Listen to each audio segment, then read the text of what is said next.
and welcome to Sports Fan Entertainment. And at last, we once again have Tennessee Titans football, and here I am yet again to talk about it here live on YouTube.com. That is right, for this 2019 season and likely beyond. I will go live for post-game recap and reactions so that right after the game, you can just go to youtube.com, go to your favorite channel, Sports Fan Entertainment, and together we can recap and react to these NFL football games for the 2019 season. And again, likely beyond, but definitely for each and every Tennessee Titans game, and probably after Sunday night, and then the occasional Thursday and Monday night football game as well.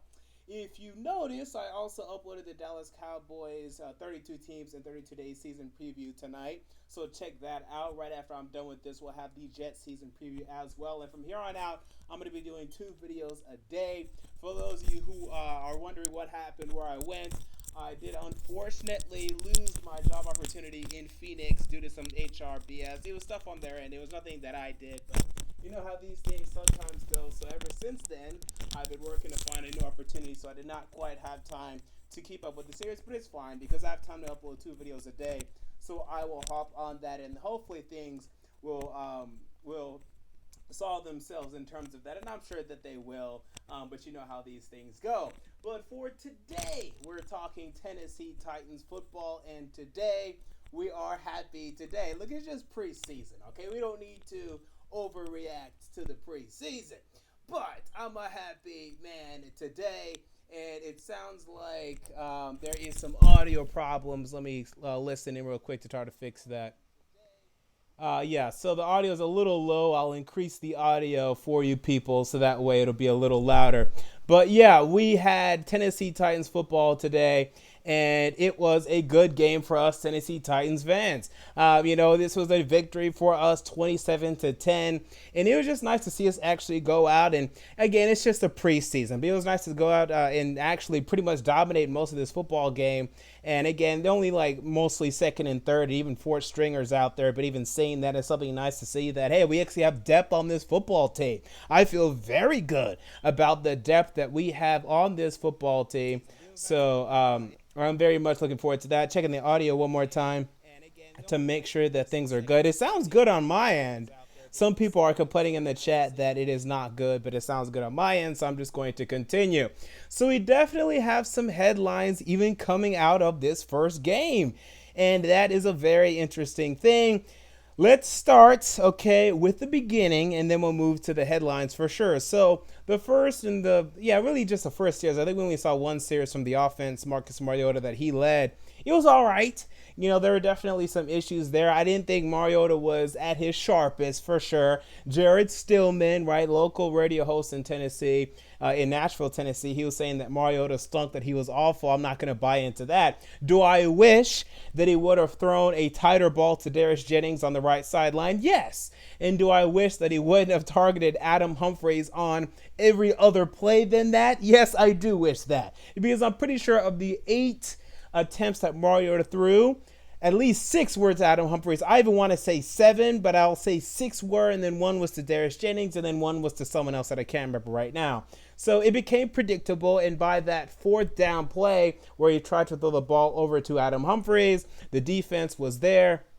So there was nothing that could have been completed there. Look elsewhere, okay? Just look elsewhere. I know he's trying to develop a rapport with Adam Humphries, and that's great. And we saw them get a couple of first downs, and I'm excited to see Adam Humphries and his role in this offense. But you can even see, with what we saw, it's going to be a role in this offense. He's not going to be the main guy. He's going to be a guy that's going to run these 5, to 10 yard outs and ins and digs and slants and, things underneath. And we're going to get first downs on that. And then it's going to be up to Corey Davis and Delanie Walker, and now maybe even some other candidates as well, to get some of those bigger chunk plays. So I liked the little report that we saw from Adam Humphries and Marcus Mariota for sure. I really wish Mariota would have looked elsewhere for that 4th down. And then also the previous play, that 3rd down, you saw it was like a 10 yard out let's say to Adam Humphries on the right side of the field, he threw it in anticipation that Adam Humphries was going to get open on that play. I mean, Humphries did get a decent release from the line of scrimmage, but nothing to really indicate that he was for sure going to be open.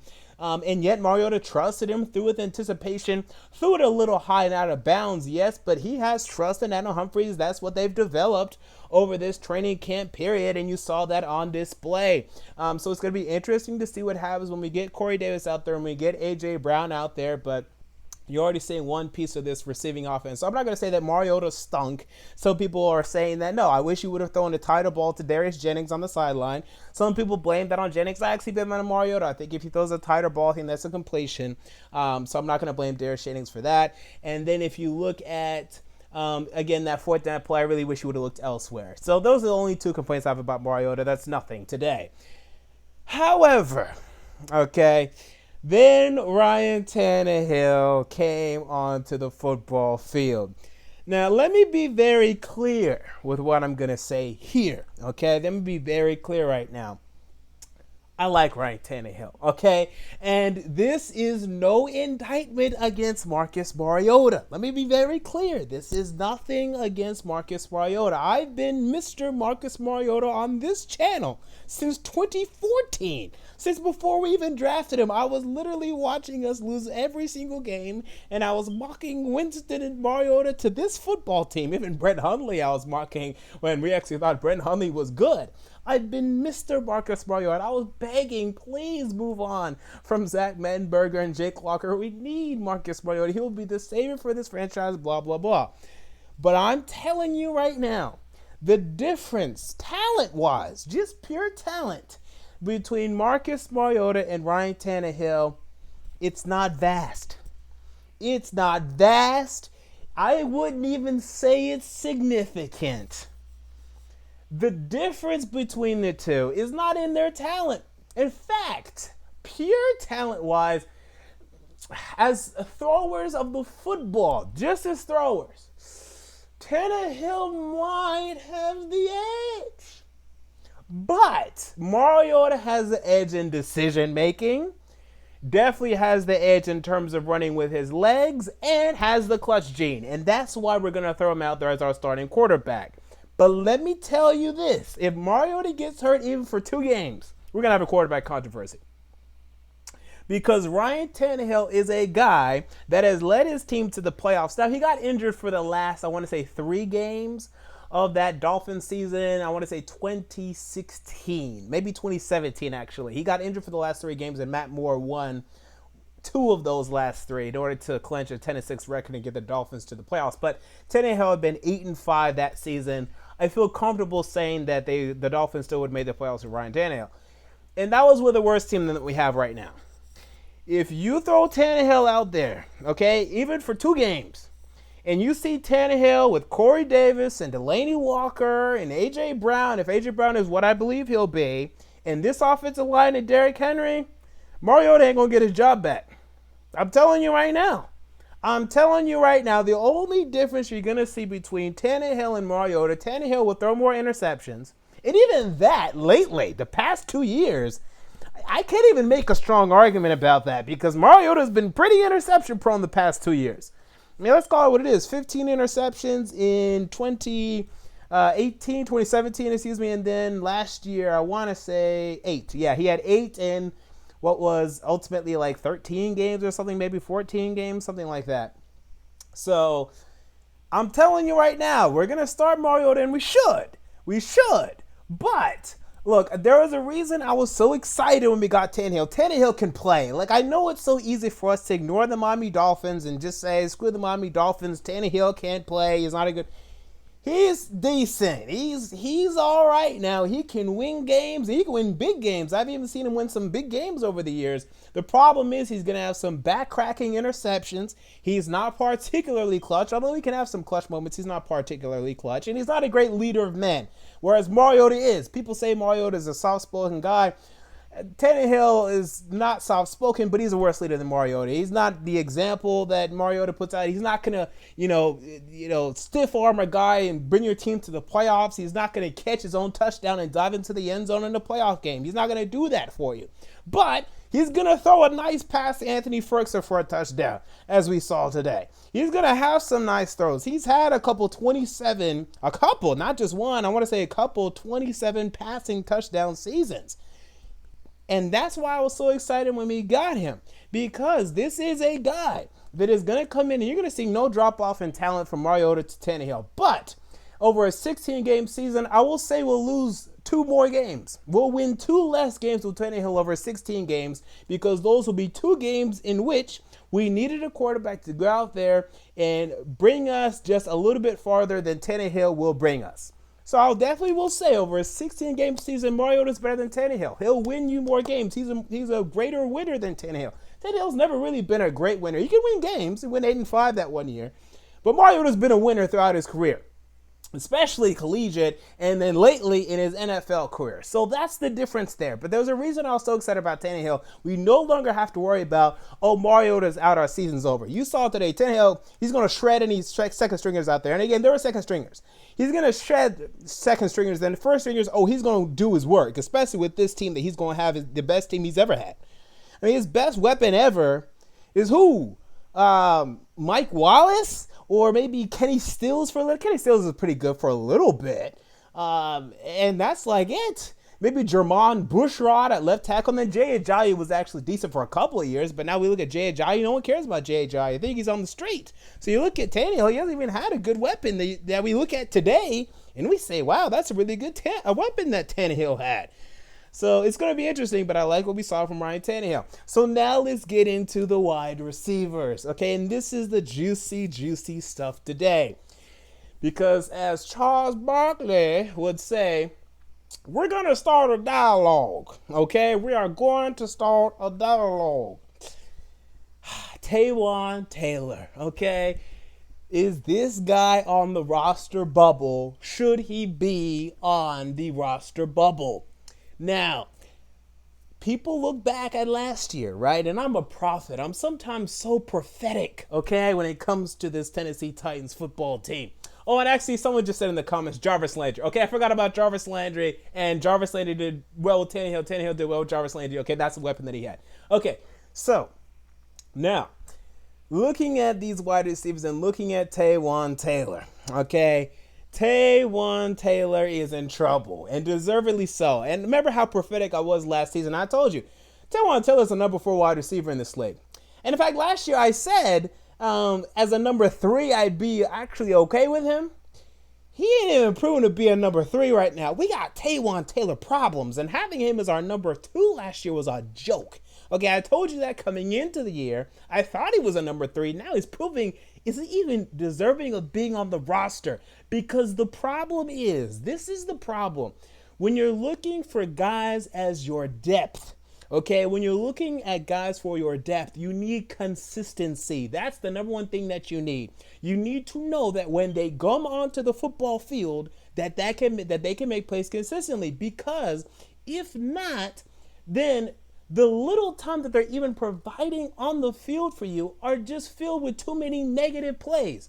You can deal with a 10% drop percentage, maybe not 10%, let's say an 8% drop percentage from your number 1 wide receiver, because they're getting so much volume anyway. You can just let it slide because there's so many positive plays that they end up, negating the negative plays. That's fine.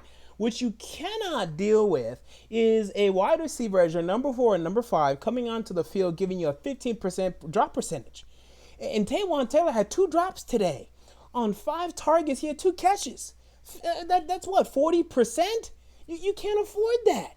And this is going to continue to be a problem with Taywan Taylor. And we saw it last season. He dropped some deep passes for Marcus Mariota, and he has absolute, unadulterated, unquestionable speed and raw talent. Okay, with the ball in his hands, he can do some things. He can turn, screens into 80-yard touchdowns. He can turn, you being down at the 20-yard line, and he can go and run a nice go route and take the top off the defense to do a great job of that.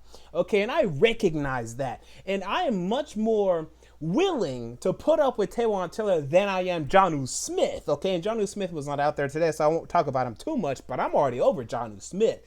You see the potential of Taywan Taylor with the ball in his hands. He can do a lot of things. I mean, this is one of the few guys we've had in Tennessee that can truly take the top off the defense, and that's something that we need on this offense. Corey Davis can do it. I don't know what Khalif Raymond or Cody Hollister ran for the 40-yard dashes, but they didn't look particularly fast out there to me today, so I highly doubt they can do it. At least, I just doubt it. And then A.J. Brown, I love A.J. Brown. He can't really do it. I mean, he can. You just have to get him the ball. He can't really take the top off the defense in terms of just being a straight line runner. He's going to, just outrun the free safety. No. What he can do is get down there, get into a one-on-one with the free safety, and then maybe even bully him and then be able to break a tackle. That's more of A.J. Brown's game. So we need a guy like Taywan Taylor right now. We need a Jarius-type player that can take the top off of the defense. But he needs to catch the ball consistently, and he's not doing that. All his confidence is gone. And that's, I think, is the main problem. He has no more confidence. This was not a problem for him at Western Kentucky when he was the number one wide receiver, when he was, getting all the receptions. He didn't have a drop problem. You definitely saw some drops on tape, but not like this. But now that he's in a limited role, now that he's being pushed in training camp, now that he's seeing other guys succeeding around him, his confidence is gone. He has no confidence in his game right now. And look, even as a route runner, I think he's not bad. I don't think he's actually a bad route runner, but he has to catch the football consistently. He has to. We just can't keep having this problem. And Ryan Tannehill put some extra sauce, put some extra juice on that, I want to say it was an out to the left side of the field in the second quarter. Yeah, it was a hard pass to catch, but you got to catch that. And, you have to, because you have to get the ball there quickly before the quarterback gets to you. So, look, like I said, my leash on Taywan Taylor, it's not over yet. But my thing is, you got to find confidence out of him, because if not, it's just going to be a problem. And he just has to wake up now. And let's segue now to the other wide receivers. We saw nice performances, really great performances from Khalif Raymond and Cody Hollister. Who are these kids? Okay, Cody Hollister, I know he came from Arkansas. And then Khalif Raymond, honestly, I don't even know where he's from. I don't know anything about this guy. Let me look up where Khalif Raymond is from. But I've been hearing a lot about Khalif Raymond in training camp. Today he had 6 receptions for 80 yards on 8 targets. I love that catch-to-target percentage. And, again, I've been hearing a lot about him doing well in training camp. And you saw him out there today making plays. And they're doing more than – look, you guys remember, I hate Trey McBride. Okay, I absolutely hate Trey McBride. I never believed Trey McBride was going to do anything. When we first drafted him, I liked his highlights. And then when he started playing, I never saw anything from Trey McBride. So I don't understand why anyone was ever talking about Trey McBride.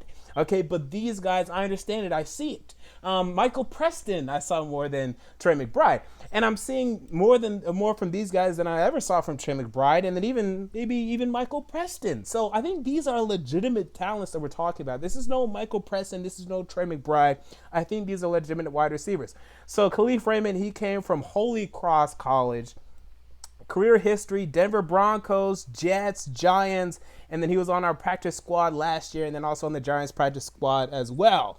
So it's going to be interesting, and he can return as well. So, I liked what I saw out there from him today. I also really liked what I saw from Cody Hollister. So you look at this wide receiver room, let's count it down. We know Corey Davis is our number 1. We know number 2 will eventually be A.J. Brown. Number 3, Adam Humphries. All right, let's just list them in this order because this way it's going to eventually be. Number 4, we didn't see him today. I'm not sure if he actually, I saw his pads on. I'm not sure if he actually got any snaps. Tajae Sharp. He's been showing out in training camp once again. I expect him to play next game in a preseason game. Number 3, I expect him to produce. It sounds as if Tajae Sharp is at number 4. Number 5. Then we have that conversation. Taywan Taylor. And then we have Khalif Raymond, and then we have Cody Hollister. And I would keep Taylor. Okay, I would. And you guys know I don't put up with erratic football play. I don't put up with it. I hate it. I have problems with it. I won't stand for it. But I just think he can't fix himself. I saw Nelson Aguilar go through these type of problems and then end up being a very good receiver today for the Philadelphia Eagles. I don't think all is lost with Taywan Taylor yet. I think it could be soon. And if he doesn't wake up, it will be soon. But, I mean, and plus he couldn't get his feet in bounds on that one play. I mean, I think his confidence is just shot right now, and I think it can be salvaged. I think it definitely can be. I would try to keep Taywan Taylor and then choose either Hollister or Raymond. And because Raymond can return, you got to keep Raymond because we have to have someone returning. Humphreys is going to return on punt returns, it seems like. Kick returns, we don't know. And then Darius Jennings, it's been nice. It's been real. He even had a nice catch today, but see you later. Although I liked him as a kick returner, honestly. But I feel like at this point, because Raymond and Hollister offer so much in terms of the receiving game, more than Jennings ever had, although Jennings is capable of taking the top off the defense, I think we have to move on from Darius Jennings at this point, keep Raymond, and then try to hide Hollister again. But I like what I saw from Cody Hollister. And what I also like about Hollister, this is a guy that's been hiding on the New England Patriots. The Patriots have kept this guy running. And last year he had a back injury, a non-football back injury that kept him off of the team. It sounded like they were really going to keep him and play him last year. So Bill Belichick believed in him. The Patriots front office believed in him. And then, John Robinson made a call over to New England and said, hey, is this guy good? Is this guy worth taking? And, they said yes. And now he's here and he's making plays. So all of a sudden, our wide receiver room, I don't think it's particularly like a top 5 wide receiver core or anything, but I like our wide receivers in Tennessee. And this is a much different conversation than we were having last year. We've excavated the lower depths of this NFL. We've found some nice hidden gems, and all of a sudden, I like what I'm seeing at the bottom of this depth chart. But make no doubt about it, Taywan Taylor is going to have to show up, man. He is on the bubble. I want to keep him because, again, we need someone to take this top off the defense. He's a Western Kentucky guy. He's a nice guy. But, man, if Raymond and Hollister keep making these plays, eventually you have to cut Taywan Taylor. Look, draft capital, I know you want to keep the guys that you drafted high. I understand that. Believe me. Okay? I really love keeping guys that we drafted high. But at some point, man, you just got to put talent and hard work over draft capital. And Taywan Taylor is reaching that point in his career. He has to step up in the next couple preseason games or he's out of here with the way Cody Hollister and Khalif Raymond play today. So, question to the comments. I mean, do you guys want to keep Jennings over Raymond and Hollister? I think we got to keep 6 wide receivers at this point. I don't think that's even really a conversation. And then the tight end position, look, I would get into this quickly. I want Jonnu Smith gone. I want him gone today. To be quite honest with you, I want him gone last week. This became a big Twitter debate because I essentially went off on Jonnu Smith, and I didn't think it was going to be controversial, but it was. I don't know why people like Jonnu Smith at all. It doesn't make sense to me. He's never done anything other than 2 things. He blocked for Derrick Henry on, actually 3 things. He blocked for Derrick Henry on that 99-yard run. Great. He had the, let's say, 60-plus yard touchdown against, was it the Houston Texans, I believe? Okay, Monday Night Football, that was fantastic. And he also had the shovel pass against the Dallas Cowboys. All those are great. Outside of that, he's been absolutely horrible for this football team. His rookie year was pathetic. He barely did anything, although he's staying behind Delanie Walker. I'll excuse that a little bit, but even then, he barely did anything, like 130 receiving yards, nothing. And like 8 yards a catch, he did nothing. Last year, he was awful. He couldn't block. He couldn't catch the ball consistently. He can't run routes. What is he out there for? He's the way Alvin Beckham 2.0 at the tight end position. If you give him the ball in his hands, yeah, he can run for 60 yards. Yeah, he's a big guy, a guy that's hard to bring down. But that's it. He can't block. He can't catch the ball consistently. He can't run routes consistently. I don't know how he is in the locker room or on the whiteboard, but I don't think he's particularly smart in terms of that aspect because I'm not seeing that in terms of his route running and his positioning on the football field. I'm not seeing a great football IQ from Jonnu Smith. Today, I saw Anthony Ferguson come down with a great touchdown over the middle by Ryan Tannehill. I saw Michael Pruitt get 3 catches off 3 targets for 22 yards and a touchdown as well. Keep running his route on the left out, okay, like a 5-yard out, left side of the field, kept running his route, being consistent, fighting with the I want to say linebacker against him, getting the touchdown there. Anthony Ferguson and Michael Pruitt are better than Jonnu Smith. They're more consistent. It's not even close. Michael Pruitt, I want to say he caught 9 of his 11 targets last year. Today he caught 3 of his 3 targets, okay? Anthony Ferguson caught 19 of his 20 targets last year. And Jonnu Smith caught, I want to say, 20 of his 30 targets. He had 30 targets in 12 games, okay, 2 targets a game, as opposed to, and this was triple the amount of snaps that Ferkser had, and I want to say 6 times the amount of snaps that Michael Pruitt had. The yards per route that Ferkser and Pruitt come down with blow Jonnu Smith out of the water. Why? Because they get the ball, because they run the routes. They run them well. They catch the ball consistently. Their positioning is well on the football field, and they're better blockers. Ferkser is not a great blocker, but he's a better pass blocker at this point than Jonnu Smith. I want Jonnu Smith gone. And we're going to say how he performs this preseason if he's able to come back. But let me tell you right now, I want Jonnu Smith gone, but at least I want him to be the number 3 on this team. He should not be the number 2 tight end on this football team. He had his chance last year to show up. He didn't. Anthony Ferkser is a better number 2 at this point, and I think Michael Pruitt is a better number 3. So we're gonna see with this Jonnu Smith and Taywan Taylor thing. Look, I still really love our 2017 NFL draft because we have Adoree Jackson, who we're about to get into, Corey Davis, and then Jayon Brown. Okay, and that's a great pick there. But the middle there, Taywan Taylor and Jonnu Smith, no. It's just not working out. And look, even if we keep Jonnu Smith, he's not going to be here in 2 years. I'm guaranteeing it. He's just not. Unless we just re-sign him as like a backup tight end and he's the new version of Algie Crumpler or something. Not even Algie Crumpler. That's a disgrace to Algie Crumpler. If he's the new version of, who's some bum? He's not even a Craig Stevens. I mean, who can I even compare Jonnu? He can't even hold a candle to Jared Cook. I mean, who is this Jonnu Smith that everyone's in love with? I mean, what are we talking about? So I can't believe why that was controversial, but whatever. I liked what I saw from Ferkser and Pruitt today. Not really much in terms of the offensive line for me to really talk about. I liked the backup, actually not even backup, the third string play of Logan Whiteside. So at least we know we have a number 3. Although I don't think he would ever do anything well against, first stringers, but I guess it was just nice to see, hey, we have a backup that can at least throw a nice back shoulder fade or something. So ultimately, this was a great win. Defensively, okay, now let's get into Adoree Jackson. Look, I want him to have a Pro Bowl year. I want him to solidify himself, and I think at this point he is a number 1 cornerback. But man, the play like I saw today, and look, you're going to get beat as a corner in this league, but we've seen this time and time and time again. He just goes all out to try to get his hand on these passes.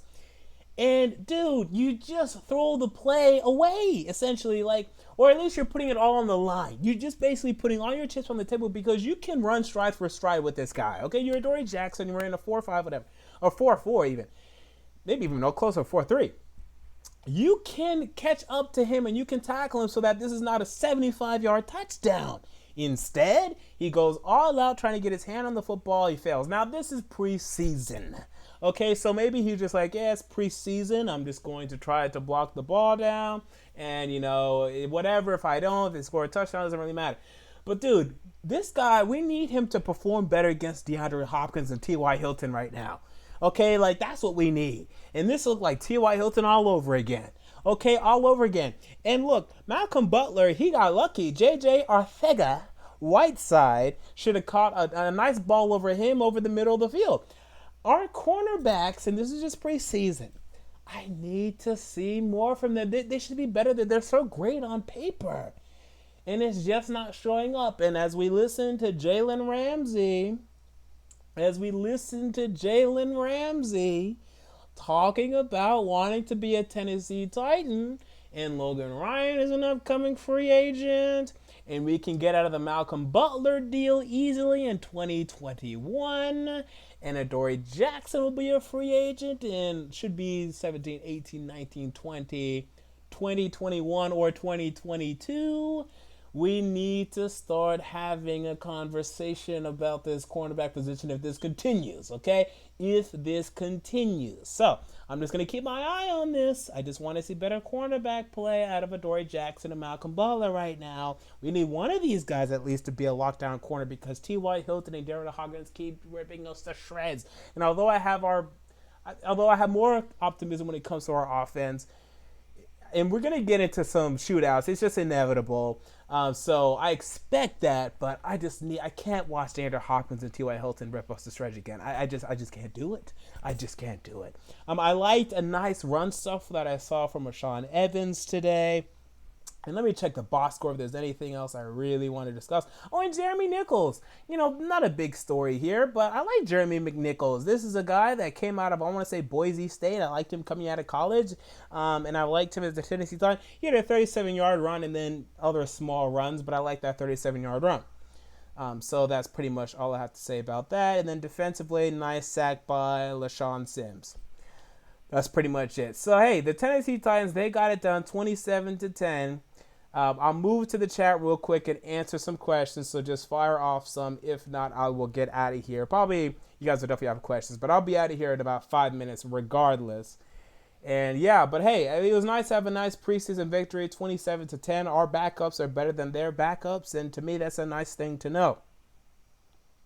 So go ahead and fire off some questions, and I'll go ahead back in the chat to see if there's anything else. And someone said, yeah, Craig Stevens is a legend. How dare you? I mean, yeah, I agree. I was going to compare him to, Craig Stevens at best. But no, he's not even. That's a disgrace to Craig Stevens. Excuse me. I mean, because, again, if you're a backup, just be consistent. When you get your snaps, just come onto the stupid field and catch the ball consistently. That's all you need to do. If you can't do that, then why are you here? There are people that were begging to be in this league to do that. They'll do that easily for us. T.T. Brown said he reminds me of Jared Cook when he's here, except not as good. I mean, who are we talking about then, My goodness. Oh, yeah, we did have a super chat. Let me see if I can go back and find that. I don't know why I don't see that. Let's see.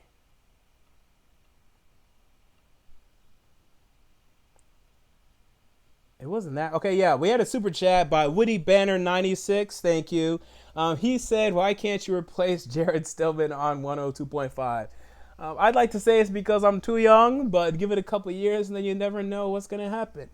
MJ and the GM. It has a nice ring to it if you ask me.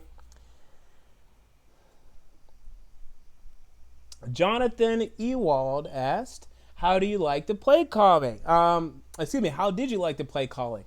I liked it.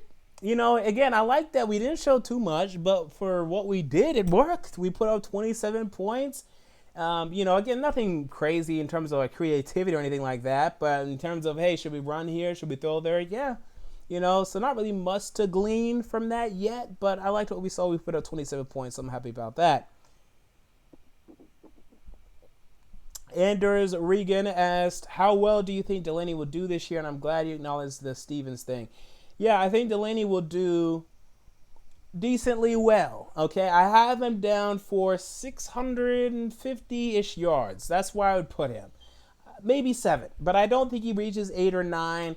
Don't tell him I said that because, he's been going off on people lately on Twitter and stuff for saying, oh, he's slowing down, oh, he's getting old. I'm not going to get involved in that Delanie Walker hate. I'm not hating on him, but I mean, look, come on, he's getting older. The good thing is he didn't play much early in his career, but regardless, even in practice, dude, you're getting hit all the time. He's going to slow it down a little bit. And hopefully, again, it's more Ferkser and Pruitt that are picking up the slack than Jonnu Smith. But I think he's going to do fine. I think he's going to be a good red zone weapon. We definitely know that for sure. But I'm expecting about 650 yards from him. Simply, I guess that's how you pronounce it, Simply Fitness. He asked, are you still confident in your week 1 prediction against the Browns? Someone trolled me about that on Twitter. Honestly, no. It's going to be a battle. I know that for sure. But the thing about the Browns, man, everyone keeps asking whether or not, they're going to be as good as we're expecting. Are they overrated? I won't say it doesn't matter. But the thing is, they're still quarterbacked by Baker Mayfield. And that boy is legit. Okay? That's the difference. If we were talking about a team that was headed by Blake Bortles, like the Jacksonville Jaguars last year, or, a quarterback that we still have some questions about, then yeah, it'd be legitimate to me to ask if the Browns are going to reach our expectations. But because they're headed by Baker Mayfield, who's an absolute gunslinger and is going to give you great performances week in and week out, yeah, I feel a little less confident about that one, but I'm sticking by my 11-5 prediction. We'll see week one. I might pick the Browns. That's fine. I might pick the Browns. I'm not going to sit here and stick to that. I don't really care about week-to-week stuff. I just care about overall when I'm making my season predictions. And then I'll say week one, oh, yeah, we'll beat the Browns. And then week one may come and I may feel different. Right now, I'm feeling a little different, to be quite honest with you. Lil Woodell Alcha said, have you heard any updates on Derrick Henry? I know Vrabel will hold everything to his chest. Do you know the seriousness of it? Yeah, I don't know anything more than what we've been told. We know how secretive this organization can be. I think he's fine. I think we'll see him preseason week 3. But I don't think we'll see him next week. We'll see, though. Cody Harris said, do the penalties concern you? I know it's preseason, but the Titans had 12 penalties, 117 yards. No, they don't concern me because we were so good with penalties last year. We've been good for the past, 3 years. We're a very strong team when it comes to penalties and being, very disciplined on the football field. So that does not concern me right now. Gary Sanderson asked, when is the next 32 teams in 32 days video? That will be up right after this video, so stay tuned for that. Adonde Scrubs asked, are you healthy and ready to lead the Pacers? Absolutely, man. I'm ready to lead the Pacers as Victor Oladipo, as Adonde Scrubs often calls me. I will absolutely lead them to the promised land. Lil Woodell Alcha said, 600, LOL, you're playing it too safe. That guy's a machine. Look, here's the thing. Look, we have a lot of weapons, guys. In Mariota, look, I love Mariota. But at best, let's give him 4,000 passing yards. Okay? All right, let's give him 4,000. Have y'all seen Corey Davis in practice lately? Okay, I had him down, I want to say, for 900 yards in my prediction video. Okay, I'm bumping him to 1,000. Okay, I'm giving him I should even give him 1,100, to be quite honest with you. But I'm going to give him 1,000 right now. 1,000 to Corey Davis. A.J. Brown. Now, unfortunately, because he's had some injuries, he might come on a little slowly. But we got to give him at least 500 now. At least. I won't even say 600. Okay? But I'll be a little conservative. I'll say 600. I'll say 500, actually. So I'll say 500. Adam Humphries. We saw from him today. Mariota's going to hit this boy consistently. 700 for Adam Humphries. Okay, so we're already up to, 2,200 passing yards. And I'm going pretty conservative with Davis and A.J. Brown. Because A.J. Brown, who knows, he may blow up for 800 receiving yards or something. I'd love to see it. Oh, I'd love to see it. And Corey Davis could get 1,200 even. So 2,200 passing yards. Then we throw in Delanie 600. That gets us to 2,800. Dion Lewis is going to come down with 300 to 400 because Mariota loves to dump down to Dion Lewis. You're going to get a little Taywan Taylor for 200. You're going to get a little Tajay Sharp. He's going to get 300. I mean, we're going to add up quickly, and Mariota has proven to be a guy that's going to move the ball around to a lot of players. He's not going to really, just toss it on one player. So I got 600 for Delanie Walker, and I'm feeling pretty confident about that number. Okay, just a couple of more questions. What do you think about our luck with rookie wide receivers? A.J. Brown injured FFS, and that is asked by Pharaoh Jacko. Yeah, it sucks. Especially because you guys know how excited I've been for A.J. Brown, and I think he's a guy that could take this offense to the next level, and I'd love to see it, and I'm hoping to see it. It sucks. Hopefully he's just able to get healthy as soon as possible, and we're able to really take advantage of that situation with him, because I really think this guy's going to really show out for us when he's on the football field. Classic Riot Society asks, do you think it's cool if Mariota loses his job because of an injury? Is it cool? I don't know what you mean by cool. Let's tackle this 2 ways. Is it fair? Yes, because he's already had 5 years. This will be his 5th year now to prove that he can either stay healthy and be a productive quarterback, and he hasn't fully proven both, okay? So I think it would be fair. Would it suck? Yeah, it would suck, coming from a guy that's supporting Mariota since day one. Okay, and then I will answer this last question, then we will get out of here. By Perfect Shot, he asked, any chance do you see Derrick Henry over 1,200 yards and 10 touchdowns? Now, I anticipate that our passing offense will be better than it was last year. So that, in theory, should take away from Derrick Henry. However, Derrick Henry last year, he didn't do anything for the first 8 games of the year, and he still came down with, 1,100 rushing yards? Let me do a quick search for Derrick Henry's stats last year, but it was about 1,100 rushing yards that Derrick Henry ended up with last season. Despite not doing anything for the first 8 games, his official stats were 215 carries, 1,059 yards, 12 touchdowns. So 1,210, I take the over on that. I would take the over on both figures. I think, what did I project him for? I think I projected him for 1,150. I think that's what I had him in my season predictions. Maybe he was even 1,200. I'll check that real quick. But I definitely like that over. I might have had that. I might be contradicting myself because I might have had something different in my season predictions. But I think he's gonna be right around 1,200. But I'd put the over right now because it just seems like, again, they're really gonna lean on him to be a guy that consistently gets the ball up the court.